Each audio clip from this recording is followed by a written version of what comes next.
हिंदुओं को भारत में बसाएंगे, उनको नागरिक देंगे। तो जब हिंदुओं पर आक्रमण बांग्लादेश में हो रहा है तो इनकी सेना क्या कर रही है, इनके अग्निवीर क्या कर रहे हैं, इनकी मात्र संगठन आरएसएस क्या कर रहा है, केवल शाखा मैदान में लाठी भांजेगा।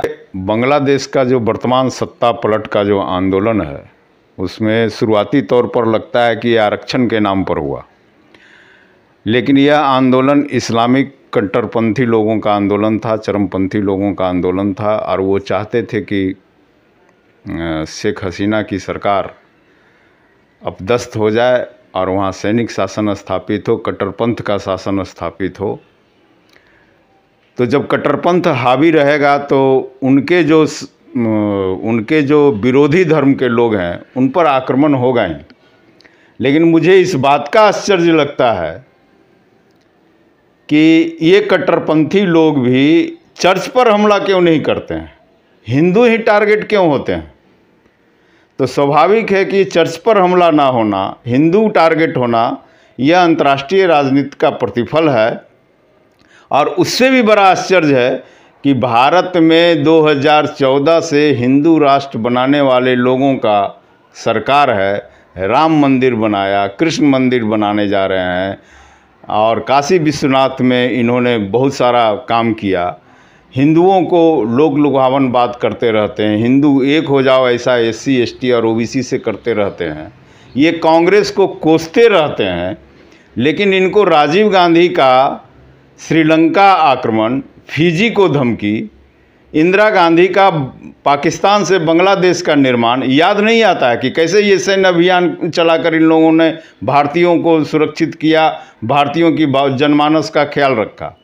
ठीक है कि वो काल कलवित हो गए, मारे गए, लेकिन उन्होंने भारतीयों का ख्याल रखा। मोदी जी क्या कर रहे हैं, NRC लाएंगे, CAA लाएंगे कि हम पूरे विदेश के हिंदुओं को भारत में बसाएंगे, उनको नागरिक देंगे। तब जब हिंदुओं पर आक्रमण बांग्लादेश में हो रहा है तो इनकी सेना क्या कर रही है, इनके अग्निवीर क्या कर रहे हैं, इनकी मात्र संगठन RSS क्या कर रहा है, केवल शाखा मैदान में लाठी भांजेगा। आज ज़रूरत पड़ने पर भारत को मुसलमानों के खिलाफ, भारत के हिंदुओं को मुसलमानों के खिलाफ भड़काएगा और खुद इनके बड़े और उच्च पदाधिकारी मुसलमान को अपना जीजा बनाएंगे।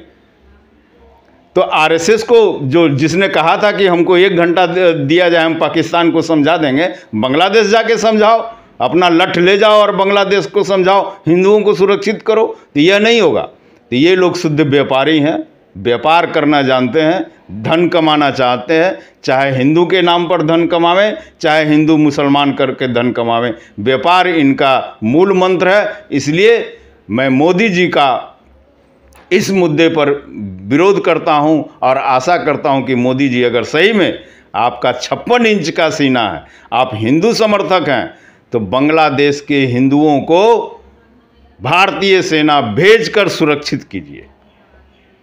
हम उम्मीद करते हैं कि हिंदुओं के नाम पर ये जो राजनीति कर रहे हैं बांग्लादेश के हिंदुओं को रखेंगे। मुझे इसका विरोध नहीं है कि शेख हसीना भारत में शरण ली हुई है। इसके पहले तस्लीमा भी लज्जा पुस्तक लिखकर भारत में शरण ली। भारत को शरण देना चाहिए क्योंकि बेसिकली ये सर्वधर्म संप्रदाय की भूमि है। भारत का संविधान पंथ निरपेक्ष है। शरण देना कोई, हमने दलाई लामा को भी शरण दिया, हमने कई लोगों को शरण दिया। जब ओशो अमेरिका से गए तो हमने शरण दिया। शरण देने पर हमारा कोई विरोध नहीं है। लेकिन अगर आप हिंदू हिंदू पूरे देश में जाकर चिल्लाते हैं, यह कहते हैं कि सऊदी अरब में मेरे रीजन में मंदिर बना, दुबई में मंदिर बन रहा है, तो बांग्लादेश के हिंदुओं को कब सुरक्षित कीजिएगा। बांग्लादेश के हिंदुओं, कलकत्ता, ये बंगाल में जब विधानसभा का चुनाव हो रहा था तो ये 4 दिन पहले बांग्लादेश गए थे, मिताई धर्म के हिंदुओं को इन्होंने संबोधित किया था। क्या मिताई धर्म भारत के राम और कृष्ण को नहीं मानते हैं, इसलिए उनको सुरक्षित नहीं किया जाएगा? बांग्लादेश में तो उनकी ही आबादी है। तो ये चाहते क्या हैं, इनकी दोगली नीति है। और मोदी को सैन्य अभियान चलाकर BSF को मजबूत करके बांग्लादेशी कट्टरपंथियों के विरुद्ध अभियान चलाना चाहिए। ये बोले नहीं, भाषण नहीं दें, भाषण नहीं चाहिए। अब बांग्लादेश के हिंदुओं की सुरक्षा चाहिए। देखिए, राजीव गांधी के बेटा राहुल गांधी चर्च को अपना सर्वोच्च संस्था मानते हैं। अब बांग्लादेश में चर्च पर आक्रमण नहीं हो रहा है। बाकी कांग्रेस तो मुस्लिम तुष्टीकरण के लिए बदनाम है ही। तो विपक्ष कांग्रेस के हवाले है, विपक्ष के लोग कांग्रेस के हवाले हैं। जो समाजवादी विचारधारा के हैं वो सामाजिक न्याय और आर्थिक न्याय की लड़ाई लड़ते हैं, इनको हिंदू मुसलमान से मतलब नहीं है।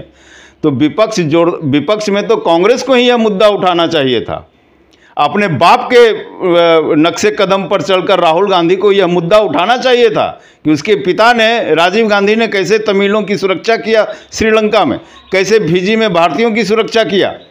लेकिन इनको तो ये तो चर्च को अपना सर्वोच्च पद मानते हैं और बांग्लादेश में चर्च पर हमला नहीं हो रहा है तो मुस्लिम तुष्टीकरण इनकी नीति है, विपक्ष क्यों जोरदार बहस करेगा। लेकिन देश की जनता 2014 से हिंदू राष्ट्र के नाम पर, मुसलमानों से घृणा के नाम पर भारतीय जनता पार्टी को, नरेंद्र मोदी के नेतृत्व में वोट दी है। इसलिए हम लोग नरेंद्र मोदी को ही कहेंगे कि आप 56 इंच का सीना दिखलाइए, आप अग्निवीर का यूज कीजिए और बांग्लादेश के हिंदुओं की रक्षा कीजिए।